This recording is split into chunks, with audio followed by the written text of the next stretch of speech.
Eh bien salut tout le monde les amis, c'est Tutodrao. Je suis content de vous retrouver aujourd'hui pour un épisode au crayon, un peu à l'ancienne. J'espère que vous allez bien, ça fait une éternité que j'ai pas dessiné, juste avec un seul outil, donc un crayon HB, et rien d'autre, si ce n'est qu'une gomme ou une règle pour placer quelques repères.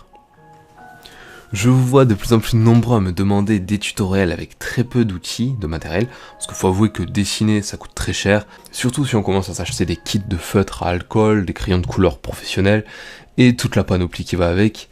On en a pour plusieurs centaines d'euros, ça pique un peu. Donc aujourd'hui les amis, c'est un retour aux sources. Je vais utiliser qu'un seul crayon, ce sera le même durant toute la vidéo. C'est parti pour un visage féminin. Pour les repères que j'ajoute, là c'est du 9 cm sur 9 cm, que je coupe d'abord en 4 horizontalement, puis je vais recouper en 4 verticalement. Grâce à cette petite grille, je place la base du haut du crâne avec un cercle. Puis je crée la continuité de cette base en rejoignant le croisement du quadrillage. Ça sera le côté oreille et pommette. Et là on incline vers le centre pour laisser apparaître l'angle de la mâchoire jusqu'en bas. On laisse la zone bien arrondie pour le menton, on évite de faire le menton trop pointu ou trop plat si on veut rester fidèle à ce visage, après c'est à vous de voir. Grâce à cette grille, on a le centre de la tête. Placer les éléments du visage, ça va être plutôt pratique du coup. Je trace légèrement le départ des oreilles, et je place le bas du nez sur l'extrémité du cercle, bien au centre. Au début je m'embête pas avec les détails, j'ai juste mis le bout du nez et le bord des deux narines un petit peu courbé. On va se garder les détails pour plus tard. Pareil pour la bouche, j'ajoute la limite du haut de la lèvre supérieure et la partie haute de la lèvre inférieure. Comme d'habitude, c'est le tracé le plus large de la bouche et ça ressemble un petit peu à un oiseau qui déploie ses ailes, voilà. C'est l'image que je donne souvent. Bon. On démarque la lèvre inférieure qui est plus épaisse avec un petit trait dessous bien au centre. Et puis on ajoute un nouveau tracé pour séparer les deux lèvres par une petite ouverture. Bon, il y a beaucoup de blabla pour ce qui est mise en place des éléments, parce que je trouve que c'est aussi important que le remplissage ou le reste. En ce qui concerne les yeux, je vais placer le premier, ni trop bas ni trop haut, et si on regarde bien, il est un peu plus loin par rapport à l'alignement du nez. Je laisse un tout petit espace minuscule, pareil pour l'autre côté. En gros, on laisse la place de notre imaginaire entre nos deux yeux. Et je place le contour de l'iris, le contour d'un éventuel reflet et les traits de la paupière supérieure qui vont jouer un rôle important sur l'expression et le caractère du visage. Tout comme les sourcils qu'on placera après. Je trace le cou. Et sous les yeux, très doucement, je place un trait de paupière le plus subtilement possible. On passe au placement des cheveux. On va créer la forme, la coupe. Comme d'habitude, je place un trait sur la surface du crâne pour définir le départ de la coupe, comme si ici, c'était l'origine de chaque cheveu. Petit à petit, je construis la chevelure légèrement au-dessus de la base du crâne. Voilà, que ce soit pas collé contre le crâne, mais légèrement au-dessus, pour que ça laisse plus de place et plus de volume. Et on voit à mesure le rôle que prend le petit trait dont je parle. Chaque mèche a pour direction ce petit trait. On peut s'amuser à créer des coiffures variées tant qu'on pense à courber nos mèches. En prenant en compte la rondeur du crâne bien sûr, et la pesanteur si on cherche à avoir une coiffure plutôt naturelle comme là. J'ai fait le visage de Jon Snow il y a pas longtemps et lui a une coiffure assez bouclée, donc carrément bouclée même. Donc si ça vous intéresse, j'ai mis le lien en description. Par contre, j'avais utilisé beaucoup de matériel contrairement à là. Bon, pour les cheveux, on continuera plus tard. On va passer au détail du visage. Faut pas oublier qu'on a juste un crayon HB pour s'en occuper. Donc la texture sera limitée et les contrastes le seront aussi. J'assombris les orifices du nez. Je colorie légèrement au-dessus pour donner une forme, un volume. Je fais en sorte d'arrondir un petit peu le volume pour représenter le bout du nez.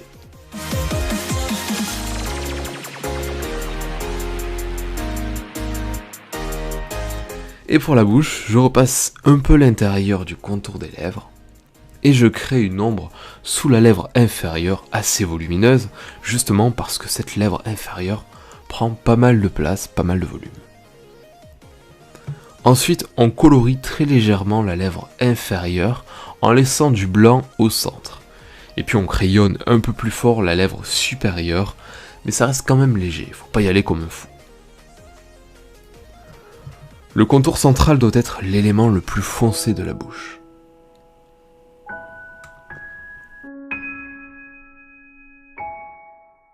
À la manière de la lèvre inférieure, on va créer une ombre sous le nez.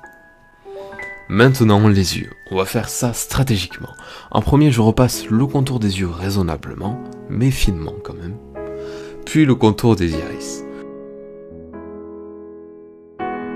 Ensuite, le contour des paupières et de la pupille, mais là-dessus on reste assez souple parce qu'il ne faut pas oublier la présence d'un reflet qu'on doit laisser blanc.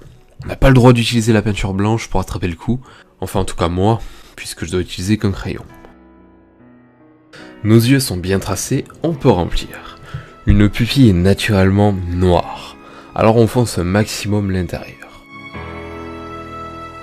Puis on réalise un dégradé sur l'iris du haut vers le bas en diminuant la pression sur le crayon pour passer du sombre à légèrement sombre. On n'a qu'à regarder l'ombre que projette le nez pour se douter que la lumière provient d'en haut. Ça veut dire que la partie haute de l'œil est touchée par l'ombre du volume supérieur, par exemple du bas du front. Une fois qu'on a fait pareil sur les deux yeux, on va ajouter du réalisme. Ce réalisme, on peut le donner en assombrissant également le blanc de l'œil.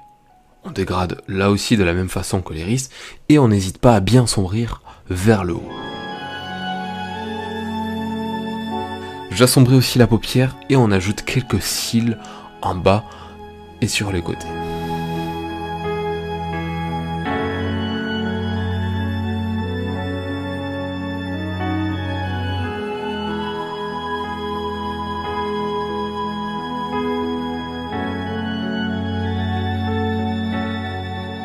Voilà, on a deux yeux assez complets, le regard sera fini quand on aura placé les sourcils.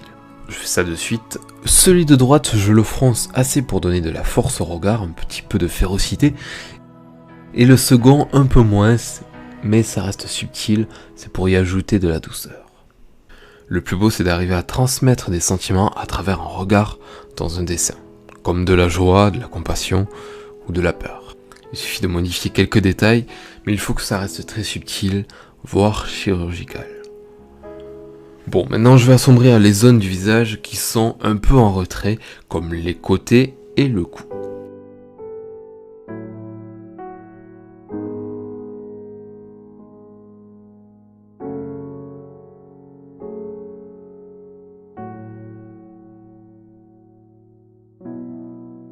Avec un crayon à papier standard, c'est toujours un peu délicat, alors il faut rester patient et aller jusqu'au bout du dessin. Faut pas s'arrêter en plein milieu et partir attraper des Pokémon, on passe directement au remplissage des cheveux. L'idée, ça reste de créer 2 ou 3 variations de nuances de gris, une nuance moyennement grise pour la plus grosse surface des cheveux, une nuance bien foncée pour les parties ombrées et des grosses séparations de mèches. Puis une dernière nuance qui sera très claire, voire carrément blanche, pour quelques zones touchées de plein fouet par la lumière. Voilà, on a 3 nuances, je pense qu'avec un crayon HB c'est le minimum pour une chevelure. Après je vais placer quelques dégradés pour que ça fasse un effet fondu entre une zone sombre et une zone claire par exemple.